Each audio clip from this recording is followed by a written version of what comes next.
So today we're going to talk about short game shots and which shots for different flags.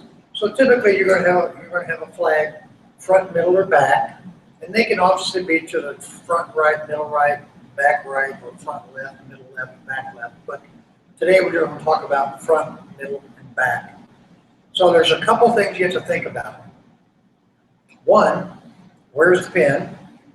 Two, the type of lie that you have when you're hitting these shots. Now, we're talking about pitch shots. So these can be shots from 10 yards all the way back to 75 yards, 65, 70 yards back. So those would be considered pitch shots. So I would advise you not to fall in love with one club, because then you have to vary the length of the motion. Try to make the motion always the same, just change the club to give you different distances. We've talked about this many times.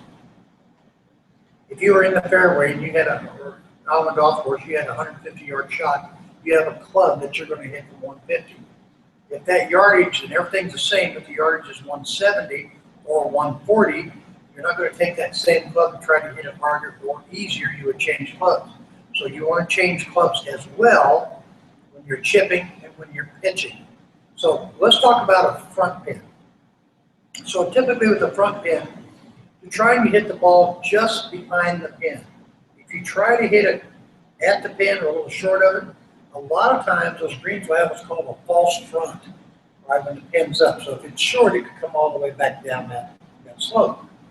So for those shots, you want to take your highest lofted club, and you want to hit your highest trajectory shots, right? So typically what you figure out when we talk about pitching is, depending again on the flag, you have a shot that you want to carry 1/3 of the way, then roll 2/3. You have a shot that you want to carry 2/3 of the way and roll 1/3, or you have a shot that you're trying to fly halfway and then roll halfway.